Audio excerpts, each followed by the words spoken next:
Muito bem, estamos de volta com o nosso programa deste sábado. Estamos recebendo nossos estúdios. Sempre eu vou já adiantando que é uma satisfação. José Boas, jornalista, sociólogo, tem atuação de destaque, né, na comunicação da nossa cidade e região. E nós vamos conversar sobre alguns assuntos, né? Sempre ele gosta de fazer, também colocar seu ponto de vista sobre os mais diversos assuntos. Primeiramente, eu gostaria que você falasse, né, já há quantos anos em Lucas do Rio Verde, José? Bom, Valdecir, muito obrigado pelo convite, muito gentil da sua parte, obrigado ao Sistema Brasileiro de Televisão, né, a TV mais feliz do Brasil, né, e eu estou em Lucas do Rio Verde desde o comecinho de 1987, nós sequer éramos município ainda. Só que com 16 anos de idade eu fui para Brasília estudar, fiquei lá por 21 anos. Me tornei jornalista, sociólogo pela Universidade de Brasília, né? E em 2015 eu retornei, né? Passei aí um ano sabático, me preparando, me reorganizando na cidade. E a partir de 2016 eu comecei a trabalhar novamente no ramo da comunicação. Graças a Deus, há um ano eu estou num veículo de comunicação que cresce, né, que trabalha na imprensa escrita e que trabalha respeitando a inteligência dos nossos leitores, né? Mais ou menos como você faz aqui no SBT. A filosofia é muito parecida, né, da TV Rio Verde e do Portal da Cidade.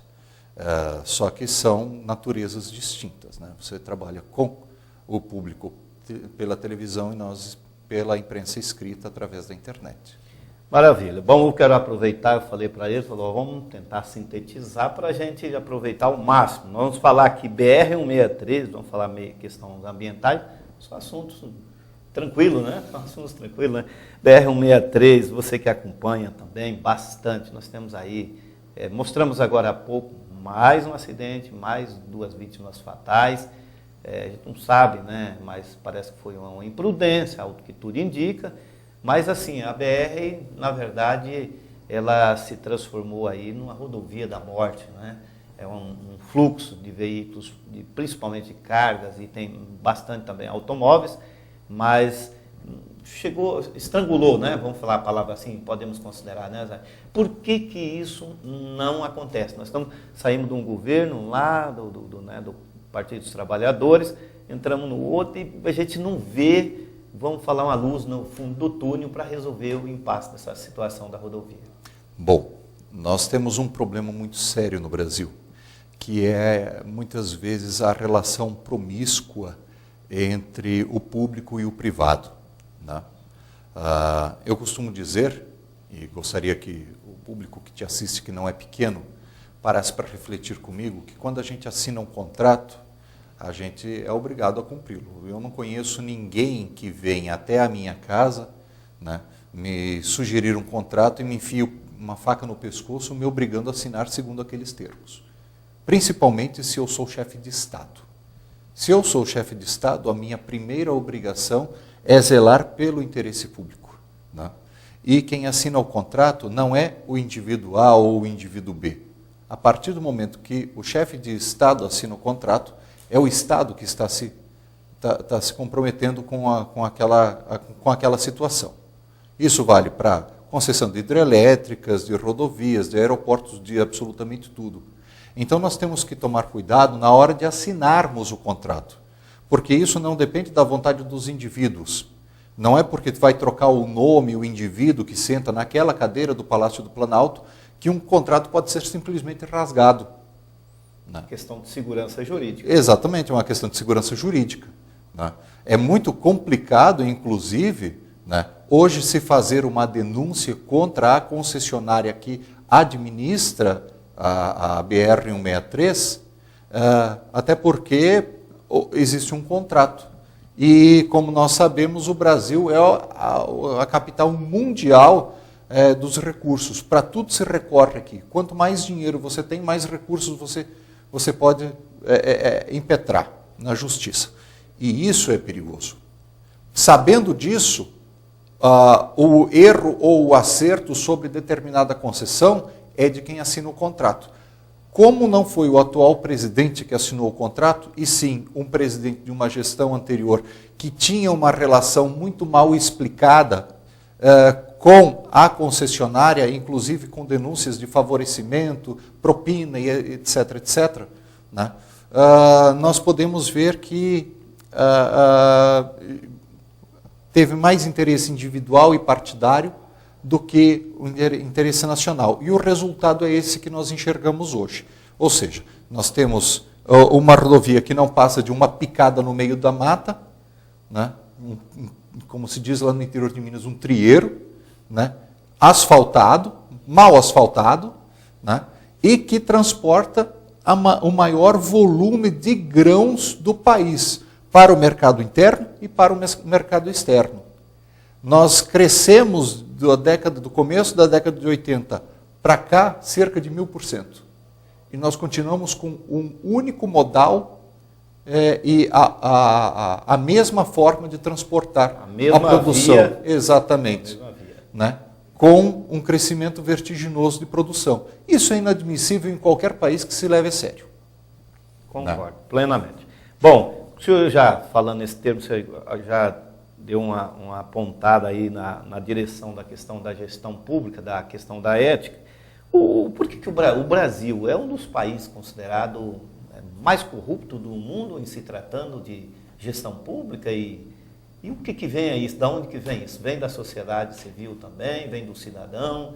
O que acontece? Porque você é um sociólogo, você estuda bastante a transformação da sociedade.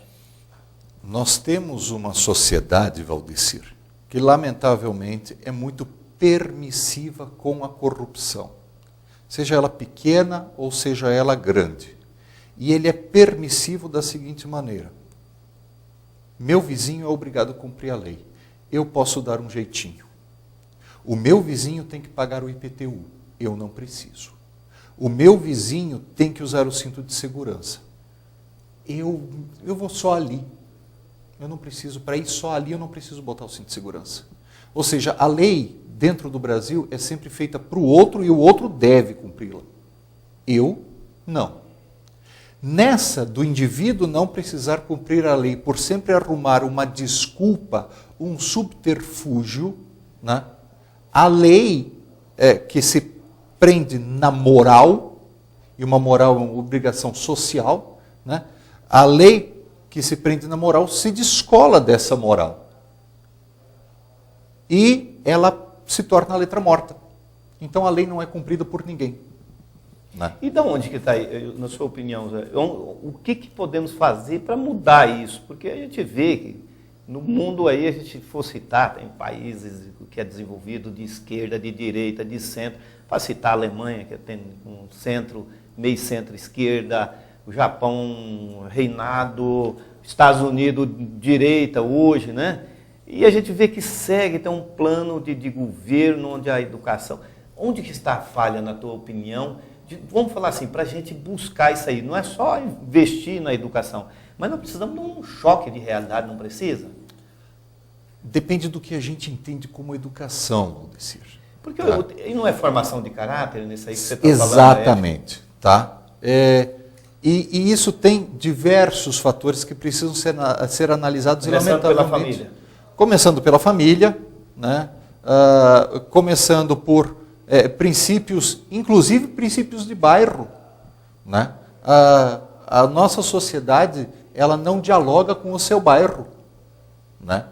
A nossa sociedade entende a cidade como uma coisa pública, só que não sua. É público do governo.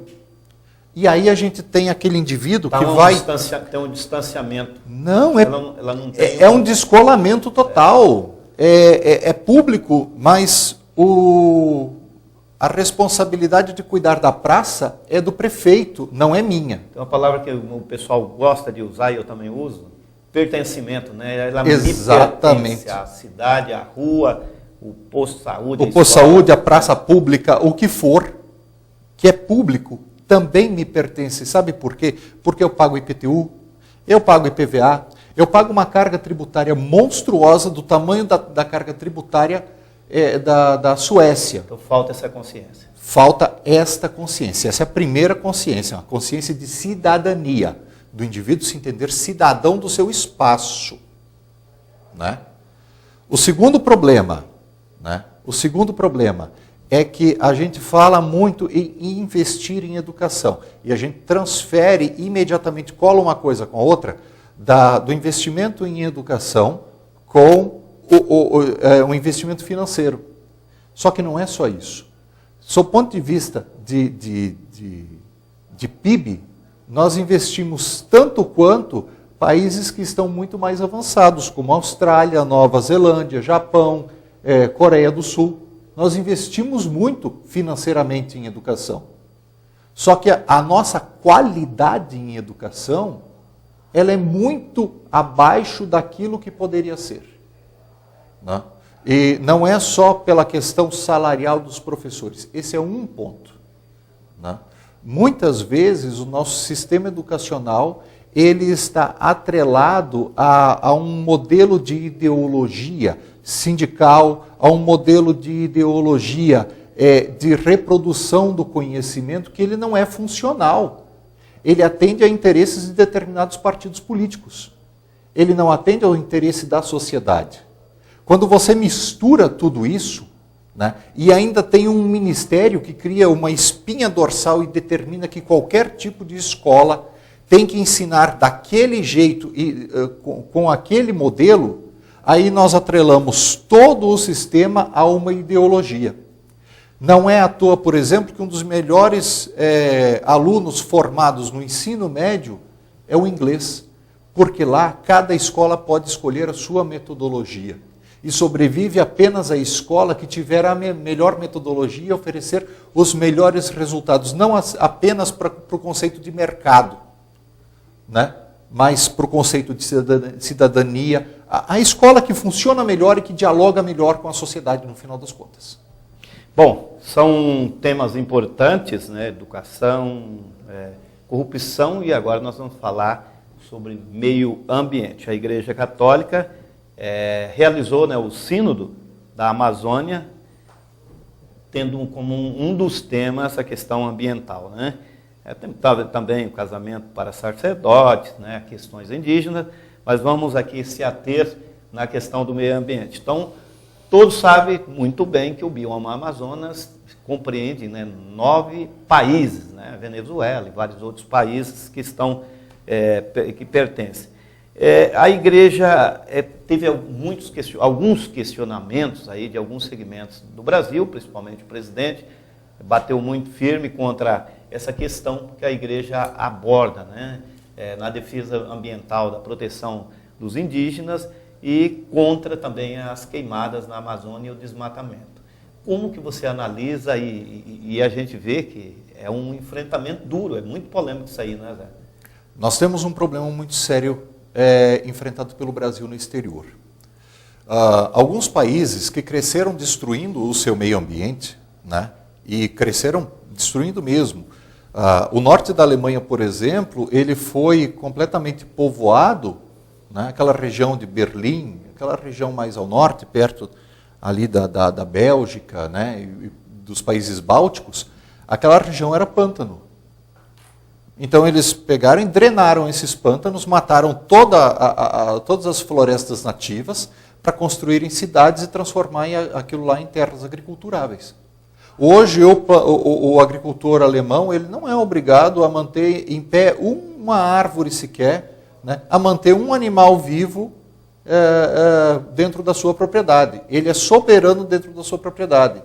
Isso vale para o agricultor francês, isso vale para o agricultor, praticamente todos os agricultores da Europa, salvo alguns países do leste europeu que trabalham já a questão do meio ambiente como um instrumento de valorização do turismo. A gente pode aí citar a Polônia, a gente pode citar a Eslovênia, né, que são países que usam o meio ambiente como instrumento de turismo e têm ganhado muito dinheiro com isso.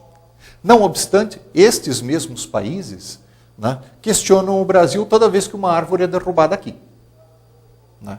Quer seja por acidente, não importa, Uma árvore é derrubada aqui, já vem toda a imprensa internacional interessada em chamar a atenção do Brasil.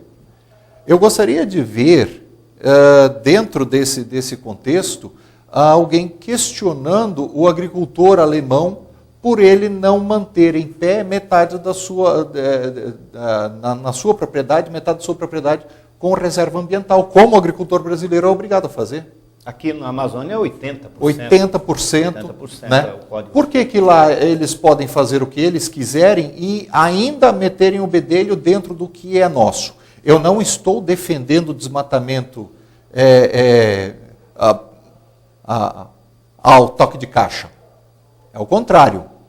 Eu gostaria de que eles, antes de questionarem o nosso modelo, que é o mais avançado do mundo em preservação ambiental, as leis mais rígidas, mais severas, né, são as brasileiras. Eu gostaria que antes que eles viessem com esse discurso hipócrita de a Amazônia é do planeta, que eles cuidassem do quintal da casa deles. E quando por trás disso, o que você analisa? Interesses econômicos, o que mais? De ONGs? Eu vi isso muito sair.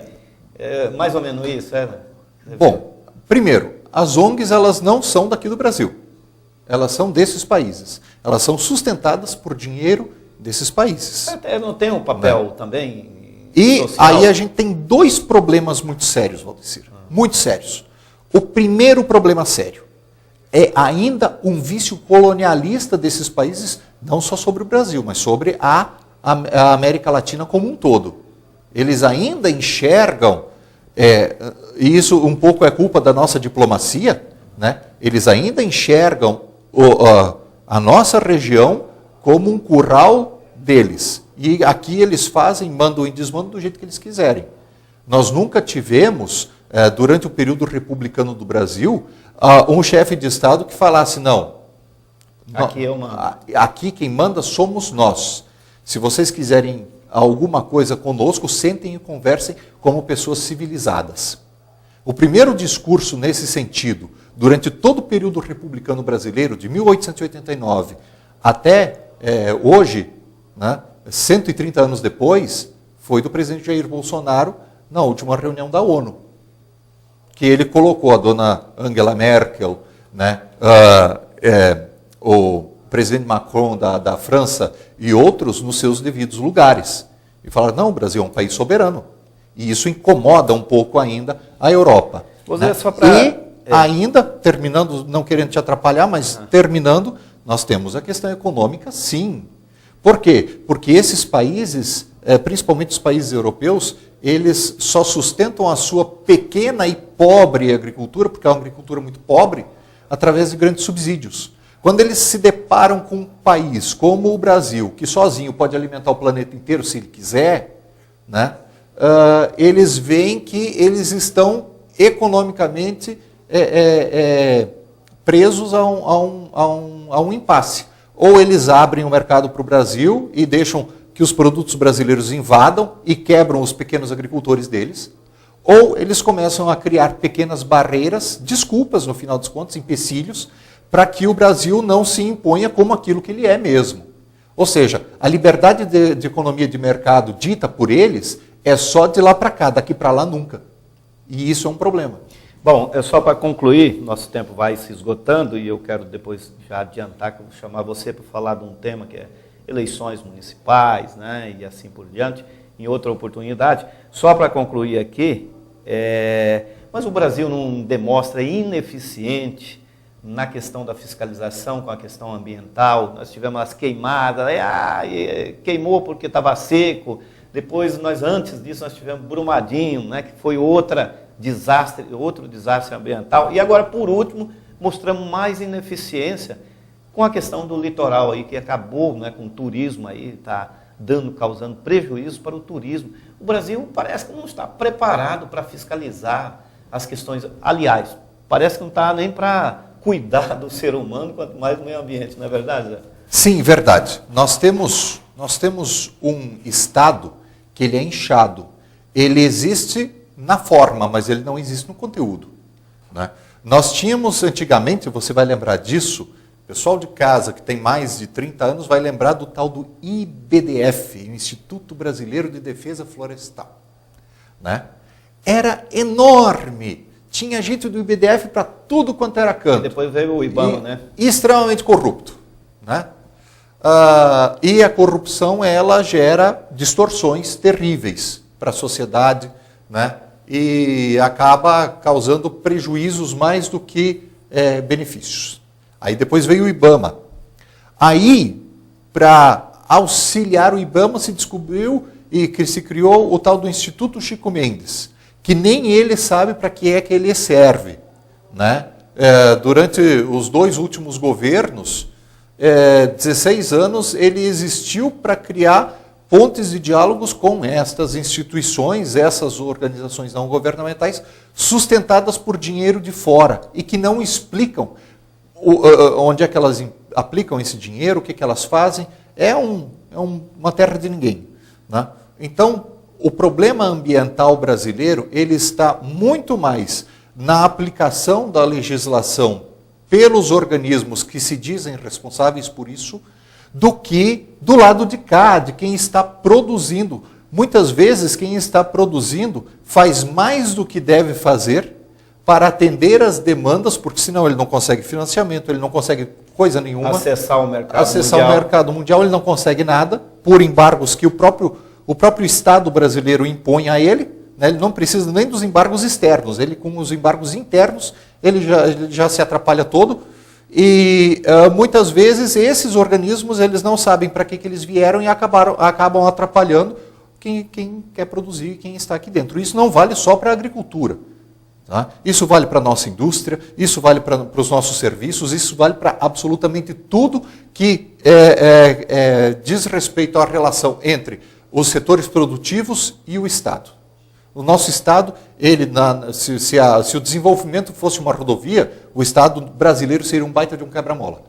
Bom, José, eu gostaria de agradecer a sua presença. Nós chegamos a já meio-dia, né? Nós vamos receber daqui a pouco na parte musical, mas você vai ficar convidado já para uma próxima oportunidade. Vamos falar das reformas, né?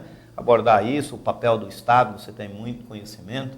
E a gente sabe disso, que nossos estados estão, né, com uma situação bastante delicada, o Estado brasileiro, os estados federados, né, que é o Estado de Mato Grosso e outros estados, né, devido aí à questão da Previdência, da necessidade da reforma administrativa e etc. Mas numa outra oportunidade, bem breve, será nosso convidado. Muito obrigado pela presença, meu amigo, foi muito bom falar contigo. Agradeço o convite mais uma vez. Quero deixar um abraço a todo o teu público, que não é pequeno, né? Dizer que é sempre uma honra conversar contigo, é um dos jornalistas mais respeitados, tem um trabalho magnífico na APAI, né? E dizer que, para mim, qualquer convite teu é uma intimação. Maravilha. Muito obrigado. Fico feliz por isso, viu, José? A recíproca, pela minha admiração ao teu trabalho, é verdadeira. Nós vamos a um breve intervalo comercial, não saia daí que nós voltamos já já com a parte musical.